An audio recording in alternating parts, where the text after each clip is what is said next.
forward to meeting the team over at Malta, share a good practice and see how they work with employers to take it forward in our college and embed it in our programmes. Yeah, really interesting to see how education works over the water.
I think one of the most important training that we give to our students is by working with real clients, with real life cases. We have customers, for example, we have Banif Bank, HSBC, and other important companies in Malta. These companies approach our institute. Most of the time our director, they propose projects or commissioned work, and we try to include it in an assignment brief for the students. And when they approach our director, they give him deadlines or a specific outputs.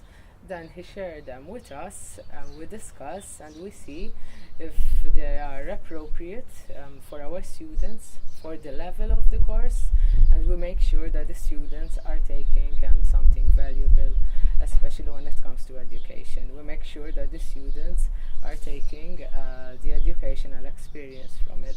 But while doing it, they also prepare themselves. They will get to know the real world. They meet the clients themselves. They discuss the project. So for them, it's a great opportunity to realize how it is exactly to work in the industry on real life cases.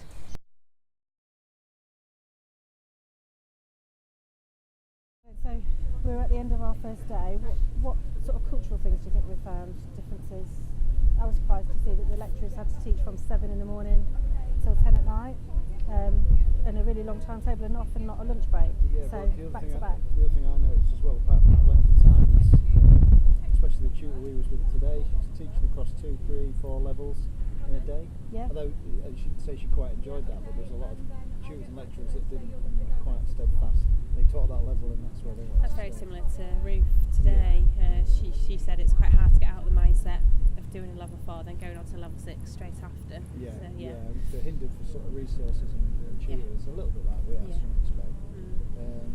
Talked a lot today about pushing yourselves out as designers into the world, because a lot of them were a bit grumbly about the students, about there'd been nothing on the island really design or art-wise.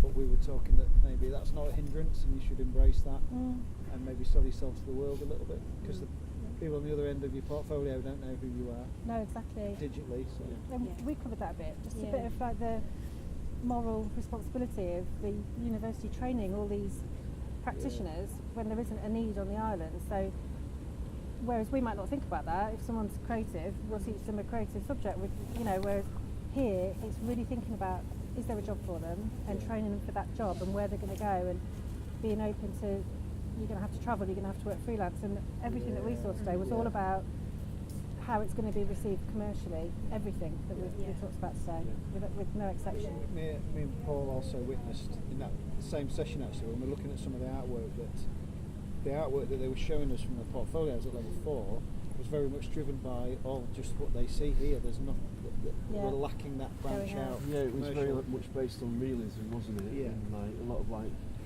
had that local art feel to It was lacking a contemporary edge, and if they're struggling to travel and get that in, a little bit like our students are really.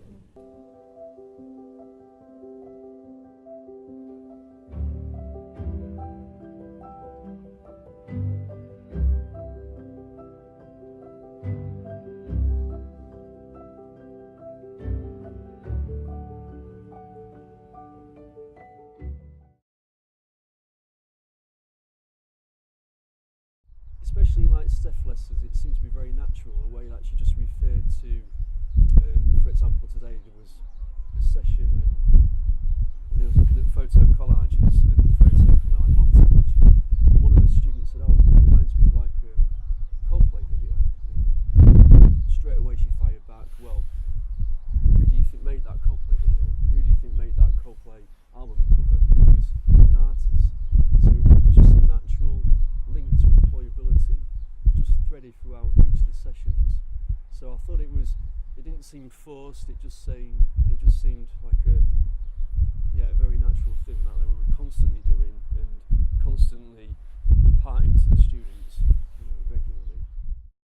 Photography in Malta is still kind of looked down on. It's not really considered a proper job, if you know what I mean. So a lot of these kids grow up thinking it's not really an option for them. So I try to make it very clear just how far they can go with photography and the amount of doors that it can open, really. And they're not getting maybe the buy-in from the public, so we've spent a lot of time discussing freelance and working online, getting their brand and the profile sorted out so they can push out overseas in that way rather than having to travel as much. Because as we all know, that's the way forward nowadays. But they seem very excited about it, and we've had a big long discussion, haven't we? Yeah, really talented students actually, and they've got the ideas, they've got that kind of the enthusiasm for it, but it's just that know-how, isn't it? How to get off this little tiny island and get the work out to a bigger community. So, just keep the world going and keep it current and know how to price and be able to get clients and keep clients in the design market. It's growing all over the world like it is everywhere, and just making them aware of it a tiny bit. I mean, I've learned some things there myself. Or just kind of like get a handle on what their experiences are and where they fit, in terms of how they compare with the English students as well. They're not frightened of making it work. They're not sure of how they fit into the big picture. So we've just been trying to tell them a little bit more about that.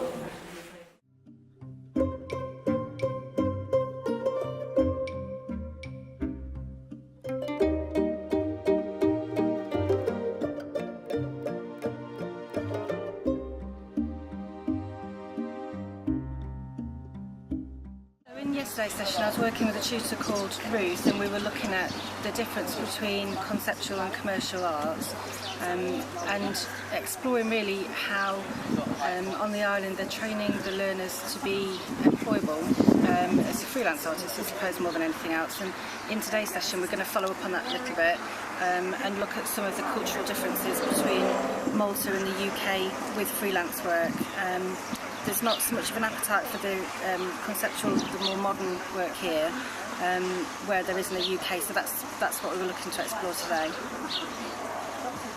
I found a similar thing in my session yesterday, where the artwork that we looked at was a design session at level 4, but there were some art students in there on an art pathway, and me and Paul were discussing how their work seemed to be driven very locally by a local market, so it was very realistic. It was I won't say the word kitsch, but there was no push into contemporary market. But we quickly discussed, we got a group of 5 or 6 of them together and discussed setting up their own IP and what it would, how they might even start a design studio itself on Malta, because there's nothing here at present that does that.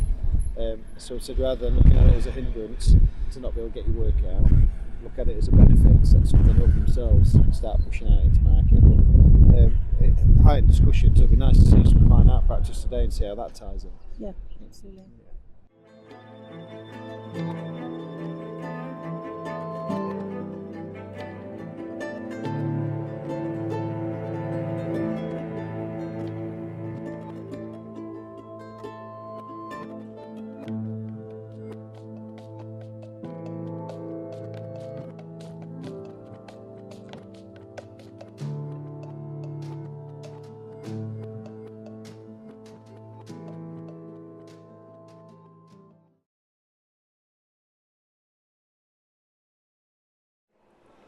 Well, I don't know, people seem more casual with each other here than in the UK, you know?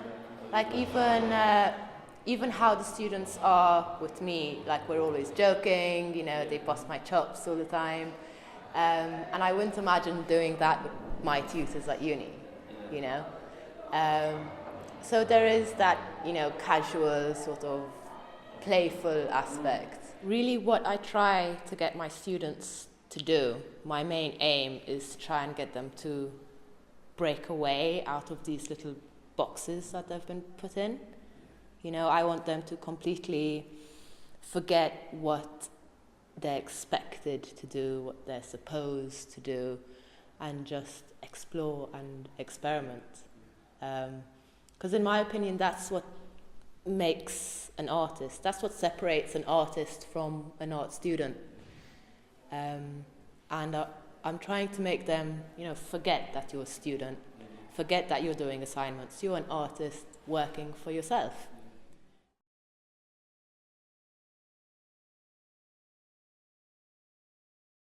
There's a very direct culture which generates its own respect. We've seen that in the classrooms throughout this week. I've seen very little disrespectfulness in the classroom with the tutors. It's been very, I'm going to say, productive from all counts. We've looked at all sorts of levels of art and design. I think from a project point of view and from an employability point of view, there seems to be a very distinct tie-in between using a fine art format and then moving that into a commercial discipline. I don't think we do enough of that really from an employment aspect over in Grimsby and creative industries as a whole, from what I've had things to do with.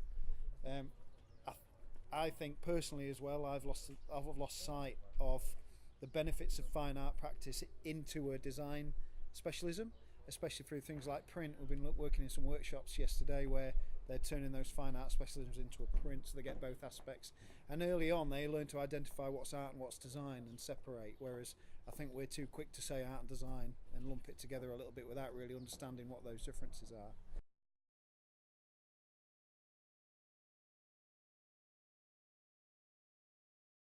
So, I think in terms of the employability, the thing that has struck me is the simulated, what we would call simulated projects, the live project here. There's so many that come in. We were told 5 a week, so every day someone's approaching, where that's something that we struggle with. So they've looked to cut them down and try and be selective, and through that they're able to produce really good work, and that's perhaps why they've got so many people applying, because the quality of work's so good. And what is interesting is that where we have offered work placements, and here at MCAS they hadn't done that. I remember a conversation this time last year with Tyrone, the director, and he's now brought that in. So it's great to see that shown of good practice and how we've helped MCAS practice come along. And we'll see how that develops in our next visit here.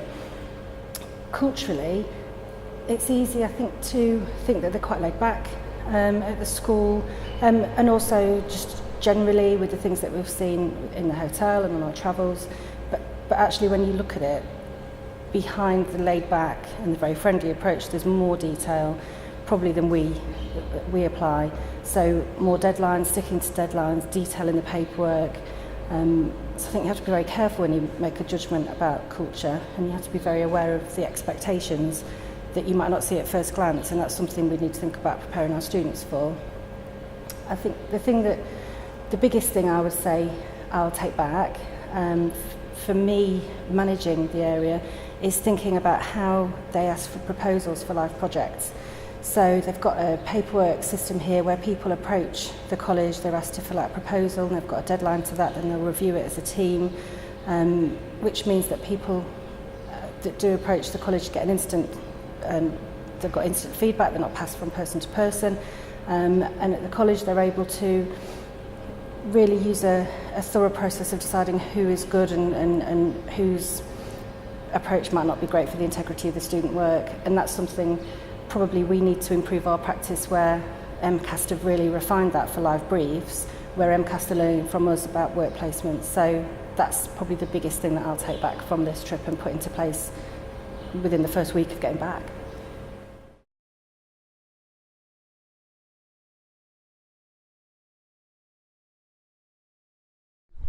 There was a lot of presentations and the learners actually presented on how fashion designers and architects and photographers actually collaborate with fine artists and how they link together. So they weren't separate entities, whereas actually they collaborated to make them more commercial, and a lot of discussion was on branding and marketing, which is obviously highly important for anybody in the creative industry. So there was lots of links, working with Coca-Cola, so in the live briefs there was a lot of embedding within actually working with companies, and you can see that throughout the sessions that we've actually been sat in as well.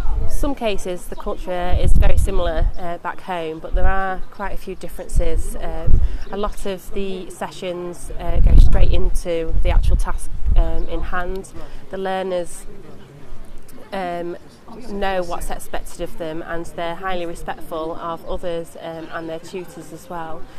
The level of maturity and confidence that you see, whatever level that I've experienced when I've sat into classes, is very much at a high standard. So they are very confident in their ability, they're not afraid to make mistakes, and they do push themselves out of their comfort zones, and have a really confident approach to discussing it with their peers also, and asking for their opinions and how to move forward from there.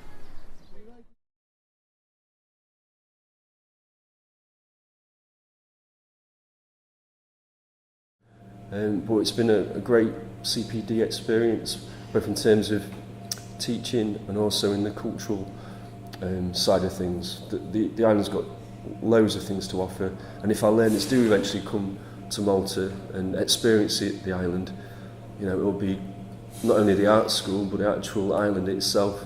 It's got great history, it's got sunshine, it's got an atmosphere, it's got a young kind of like vibe, a young kind of like there's always things going on. It's a tiny island, so there's people everywhere, lots to see.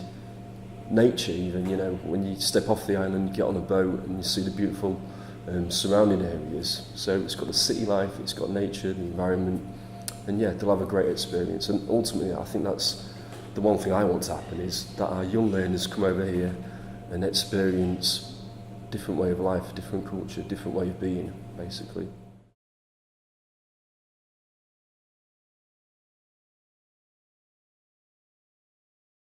Anything I'm going to take back to my team back home, and the PLs and the tutors that teach on the programmes, is the experience of not just travelling and soaking in the culture, but how the education within those cultures interweaves a little bit, and the way they use that into writing directly into their programmes, because I'm not sure we overly appreciate our British values and how we kind of do intrinsically anyway.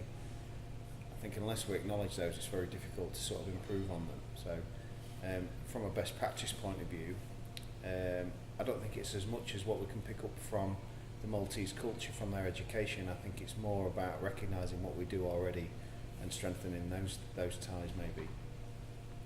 And again, as from an Erasmus project, to anybody that's even vaguely thinking about coming and doing something like this, I would take it up straight away. There's nothing quite like it, and I've enjoyed every minute. And I think when we sort of pull it all together in the report, and we really come together and sit down and pick out the bones of it, will be some really positives to take back to the team. So thanks to everybody involved, and I hope you get the chance to do this one day. It's great.